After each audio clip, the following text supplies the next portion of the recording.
नमस्कार दोस्तों, स्वागत है आपका कहानियां दिल से में। आशा करती हूं कि आप सभी अच्छे होंगे। सोशल मीडिया आज हमारे जीवन का एक अभिन्न अंग बन चुकी है। अधिकतर लोगों के दिन की शुरुआत ही सोशल मीडिया से होती है, पर सोशल मीडिया पर अपनी निजी जिंदगी डालना हमारे लिए कई बार काफी खतरनाक हो सकता है। आज की हमारी यह कहानी ऐसी ही एक घटना पर आधारित है। वीडियो शुरू करने से पहले मैं चाहूंगी, यदि आप हमारे चैनल पर नए हैं तो हमारे चैनल को ज़रूर सब्सक्राइब करिए ताकि ऐसी वीडियोस आप तक पहुंचते रहें। सोनाली एक छोटे गांव में रहने वाली लड़की थी।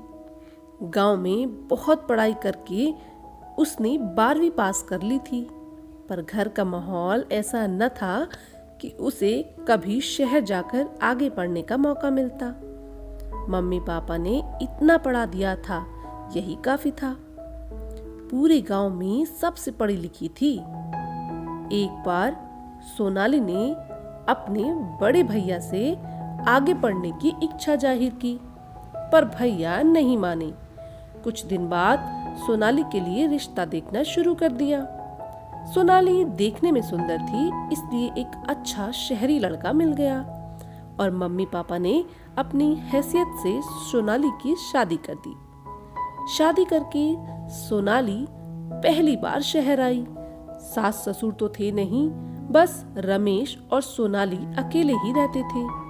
सोनाली को घर पर छोड़ रमेश ऑफिस चले जाया करते थे। रमेश के माता पिता का निधन बचपन में ही हो गया था। अकेले बहुत मेहनत करके उनकी नौकरी लगी थी और यह उन्होंने घर बनाया था।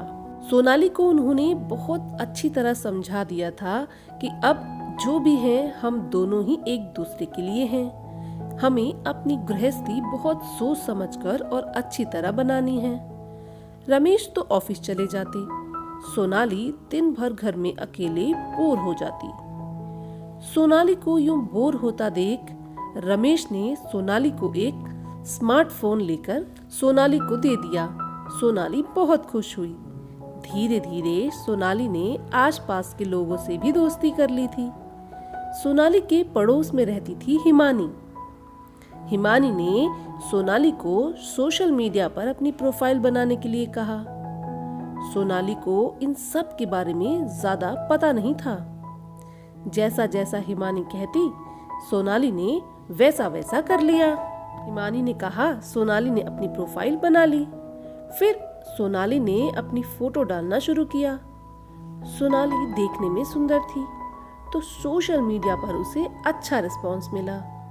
अब सोनाली को इसकी आदत सी पड़ गई।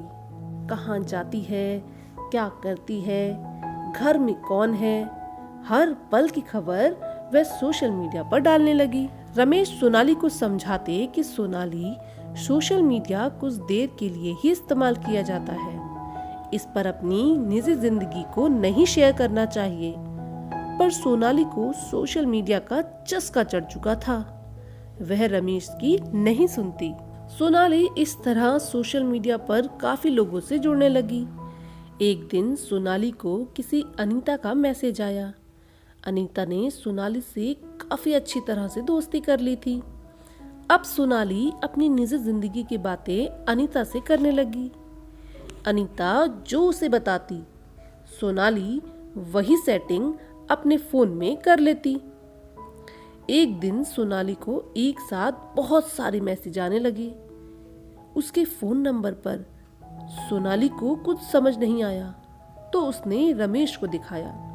रमेश ने देखा कि उसके फोन के जरिए उसके अकाउंट से उसकी सारी जमा पूंजी कट चुकी है। रमेश हड़बड़ाहट में उठा और देखा अकाउंट खाली हो चुका था। रमेश का माथा चकरा गया। यह कैसे हुआ? मेरी जिंदगी में जितनी भी मेहनत करी थी, बहुत सारा पैसा इसी अकाउंट में था। रमेश ने सोनाली से पूछा, क्या उसने अपना अकाउंट नंबर किसी को दिया है? सोनाली को ऐसा कुछ भी याद नहीं आया। उसने कहा, मैंने आपकी कोई भी चीज नहीं छुई है और इसके बारे में मुझे कुछ भी नहीं पता। रमेश बिल्कुल हैरान परेशान पूरी रात नहीं सोया। क्या क्या सपने देखे थे उसने इन पैसों से। सोचा था जमीन खरीदेगा, घर बनाएगा, पर अब क्या करेगा? अगली सुबह रमेश जल्दी से अपने बैंक में पहुंचा। बैंक मैनेजर से पूछा कि उसके अकाउंट से सारे पैसे कैसे खाली हो गए। बैंक मैनेजर ने बताया कि उनके अकाउंट से सारा पैसा ऑनलाइन ही ट्रांसफर हुआ है।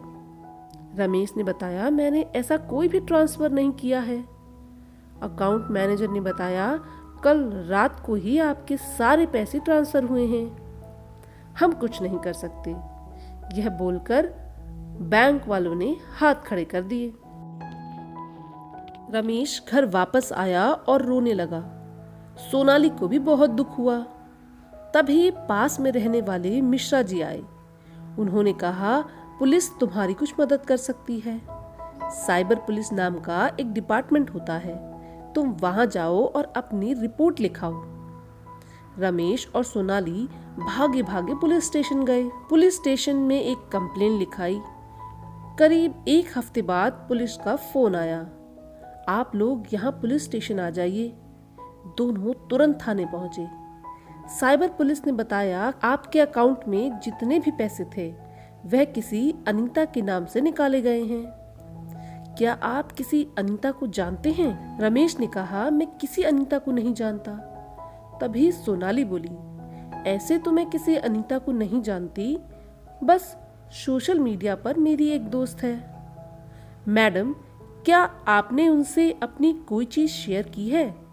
नहीं सर, मैंने उसे अपना कोई अकाउंट नंबर नहीं बताया। मैडम, आपके फोन में बहुत सारी चीजें डाउनलोड हो रखी हैं, उसमें से एक लिंक है जो आपके अकाउंट तक ले जाता है। हाँ, मुझे अनीता ने जो लिंक भेजी थी मैं वह डाउनलोड कर लेती थी। मैं इन सब के बारे में ज्यादा कुछ नहीं जानती। वह मेरी दोस्त है, उसने जैसा बोला मैंने कर दिया। मैडम, उसी लिंक के जरिए आपके फोन से अकाउंट में जाकर अनीता ने सारे पैसे निकाल लिए हैं। सोनाली बिल्कुल स्तब्ध रह गई। मैं इसके बारे में कुछ नहीं जानती सर। मैडम, शुक्र मनाइए, सिर्फ आपके पैसे ही गए हैं। जिस तरह आप सोशल मीडिया पर अपनी जिंदगी के बारे में डालती हैं, आपके साथ और भी बहुत कुछ हो सकता था। आजकल आए दिन ऐसी वारदातें होते रहती हैं। किसी के बच्चे को उठा लेते हैं और बहुत सी वारदातें हमारे सोशल मीडिया पर डाली गई जानकारी के माध्यम से ही होती हैं। सोनाली रमेश के आगे हाथ जोड़कर खड़ी हो गई। मुझे माफ कर दो रमेश, मुझे बिल्कुल नहीं पता था कि ऐसा कुछ हो सकता है, मगर सच में यह गलती उससे अनजाने में ही हुई थी।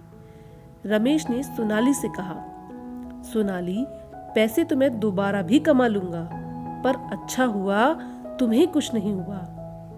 पर शायद आज तुम समझ गई कि मैं सही कहता था। सोशल मीडिया पर यूं ही अपनी सारी निजी जिंदगी से जुड़ी जानकारी डाल देना सही नहीं है।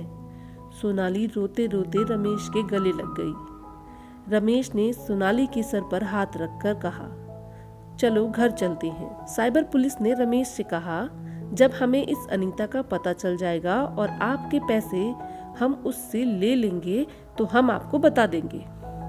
बहुत बहुत धन्यवाद कहकर रमेश और सोनाली अपने घर वापस आ गए। आज सोनाली समझ चुकी थी कि यूं ही सोशल मीडिया पर सब कुछ शेयर नहीं करना चाहिए। दोस्तों, ये कहानी बिल्कुल सच्ची कहानी है।